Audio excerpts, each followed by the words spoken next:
Olá, tudo bom? Como vocês estão? Nós, como trabalhadores da saúde, bem como cidadãos, nós temos que entender que o nosso impacto no meio ambiente ele é muito importante e deve ser evitado esse impacto, né?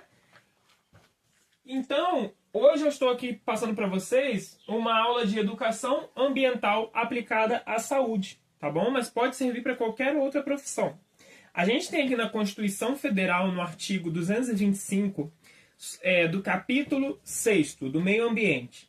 Todos têm direito ao meio ambiente ecologicamente equilibrado, bem de uso comum do povo e essencial à sadia qualidade de vida, impondo-se ao poder público e à coletividade o dever de defendê-lo e preservá-lo para as presentes e futuras gerações. Então, o meio ambiente, ele é de todos, né? E por ser de todos, ele também deve ser preservado por todos. A gente tem a Lei 9.605, de 12 de fevereiro de 1998, que é a Lei de Crimes Ambientais. Essa lei ela vai fazer um dossiê, ela vai pegar outras leis, como referente à pesca ilegal, a queimadas, e vai unir em uma lei só, né? A gente tem a Lei 11.105, de 24 de março de 2005, que ela vai falar sobre sobre os organismos geneticamente modificados, tá? E como o profissional que está envolvido nessa manipulação biológica, ele tem que preservar o meio ambiente.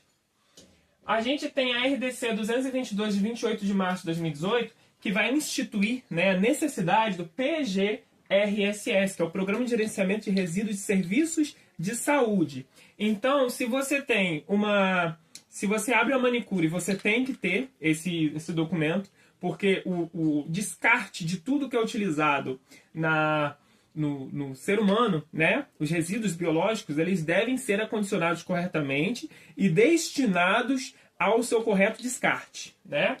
Então, se você tem uma barbearia, tudo que vai lesar, né, entre aspas, vai retirar resíduos biológicos das pessoas, você tem que ter esse Programa de Gerenciamento de Serviços de Saúde, tá? Esse documento. Você tem a clínica de estética? Tem que ter também, tá? O que acontece? Nós temos as classificações dos resíduos, né? Classificação alfa A, né, são os infectantes, eles são acondicionados em saco branco com o símbolo, né, de risco biológico, né, o símbolo biológico.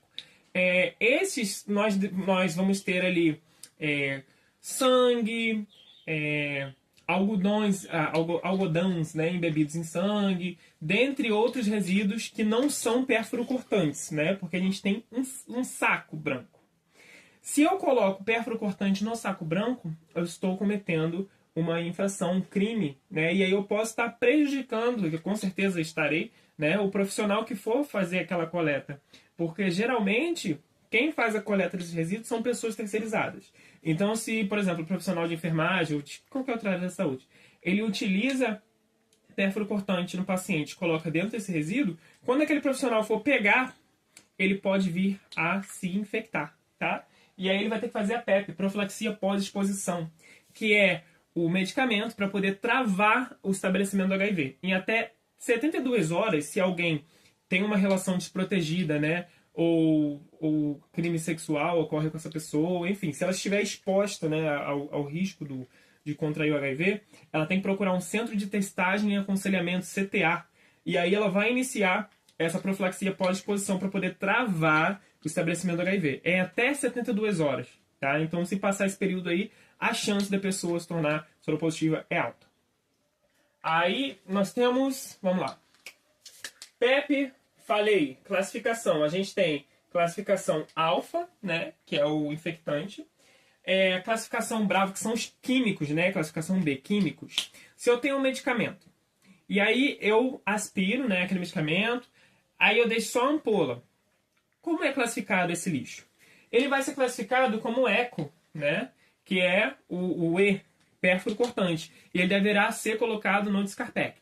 Porém, se é um antibiótico e está com o antibiótico ali dentro, eu tenho um organismo geneticamente modificado.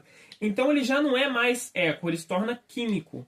E aí esse resíduo ele também tem que ser levado ao setor correspondente, seja laboratório, o local que vai ter o correto descarte desse resíduo químico. Eu não posso jogá-lo na pia, porque se eu jogar na pia, né, ele vai para o ralo, e aí em algum momento ele pode acontecer N coisas, né? Pode prejudicar o solo, como a gente não sabe o que pode se desenvolver, né, daquele organismo. A gente tem o resíduo Charlie, né, C, que é o radiológico. E os resíduos radiológicos vão precisar de uma sala especial, tá? Porque vai ter um processo para poder baixar a radioatividade daqueles resíduos. Então, eles também têm que ter toda uma infraestrutura. Nós temos os resíduos delta, né, D, que é o saco de lixo preto, que nada mais é que o lixo de escritório. Então, o lixo de escritório, ele vai ser descartado normalmente, tá? Mas ele não pode ter nada de biológico, nem dos outros resíduos nele. Vai ter o quê? Papel, coisa assim. E a gente tem os resíduos eco, que são os pérfuro-cortantes, né? E eles vão ser colocados no descarpec. É importante que o descarpec ele seja destacado, todas as abas dele, porque se a gente não pode abrir o descarpec e botar a mão lá dentro, senão a gente vai acabar se perfurando, né? Então, tem que ser descartado ali. Quando a gente vai falar da administração pública, né, de eficiência, ou até mesmo é porque nós temos os princípios da administração pública, né?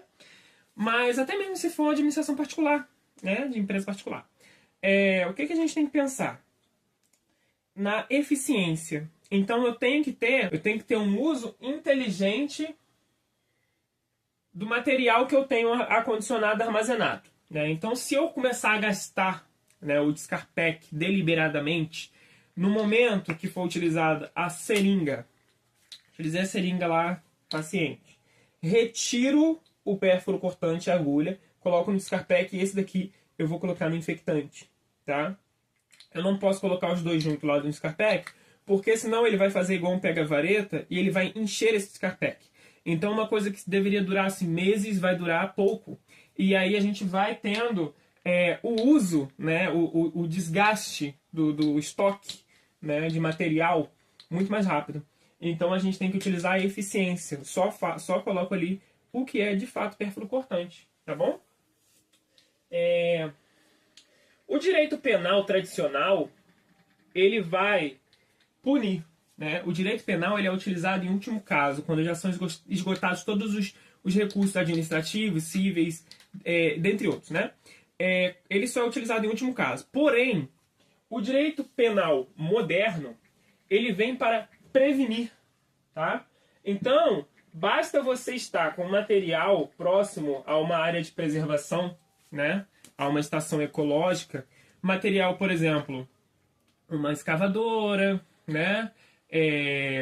Algum material para poder retirar coisas de lá, ou prejudicar, ou queimadas, você já pode ser responsabilizado. Mesmo que o fato não tenha sido consumado, que o crime não tenha ocorrido. Você pode ser responsabilizado e você vai responder por esse crime, tá? Que é o crime ambiental. Então ele vem para poder evitar, para poder conscientizar, né, e prevenir. O que acontece? O direito penal ele vai ser utilizado em último caso, esgotadas as esferas administrativas, cíveis, e nos crimes ambientais será utilizado o direito penal para responsabilização, tá? Ele segue o sentido top-down, que ele vai começar primeiro por cima, né? Diretor, gestor, administrador, até chegar naquele funcionário que cometeu o crime, o ilícito. Se esse funcionário ele comete este crime ambiental por ordem de um superior, ele vai ser, pode ser inocentado e o superior será o autor do crime, tá? Ele foi apenas um instrumento para poder fazer este crime. Agora, se ele sabia que estava cometendo um crime, o direito penal vai ser mais duro sobre ele, tá bom? A mão do direito penal ela vai ser pesada.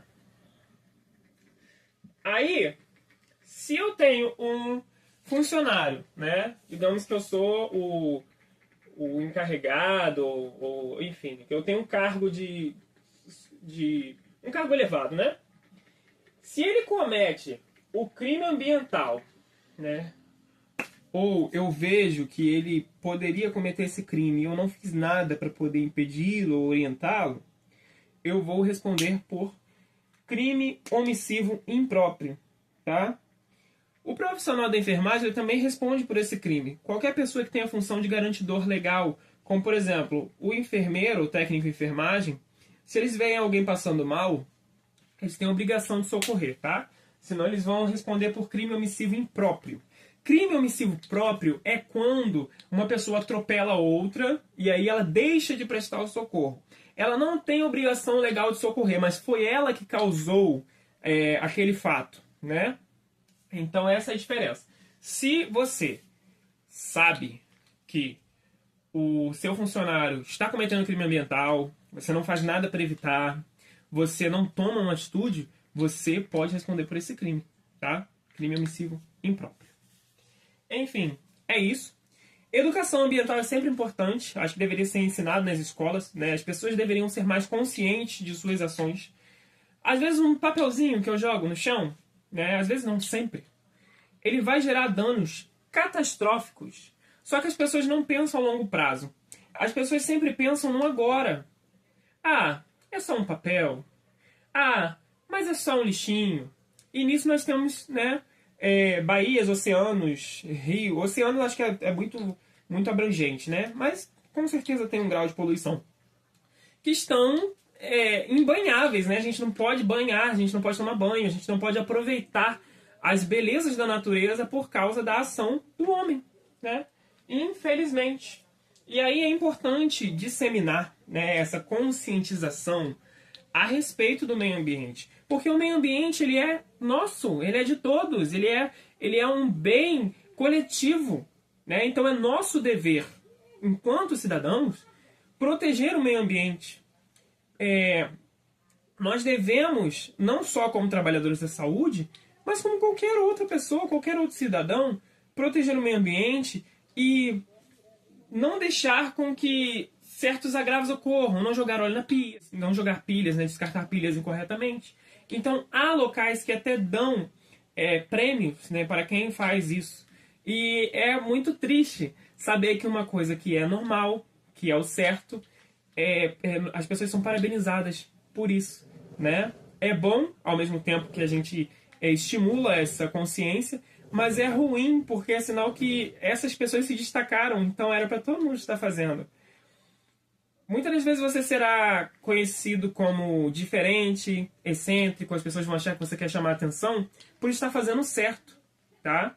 Porque muitas vezes as pessoas não querem fazer o certo e você sai como diferente quando na verdade você está fazendo o que deveria ser normal, né? Há momentos em que eu vou em locais de tipo hospitais ou locais que têm atendimento ao público e eu trato o funcionário com educação, que é o certo, né? E aí, às vezes, alguns falam assim, espera só um pouquinho que eu já vou te atender, e eu falo, tudo bem. Aí eles se assustam e falam assim, nossa, se todo mundo tivesse essa paciência igual você, o mundo seria muito melhor, mas não é o certo, né? Então é isso que eu gostaria de falar para vocês, que é importante a gente ter essa consciência a respeito do direito ambiental e preservação do nosso ambiente, tá? Quando esses crimes eles são cometidos em domingo, em feriados, a pena ela pode ser aumentada, tá? Então, nós temos assim fatores atenuantes, que é baixo nível de escolaridade, a pessoa não sabia que estava cometendo o fato típico, né, o crime, e nós temos fatores agravantes como alta instrução, né, cargo elevado, e cometerem em feriados e domingos, tá? Os crimes ambientais. É isso. Fiquem com Deus, espero que tenham gostado. Tchau, tchau.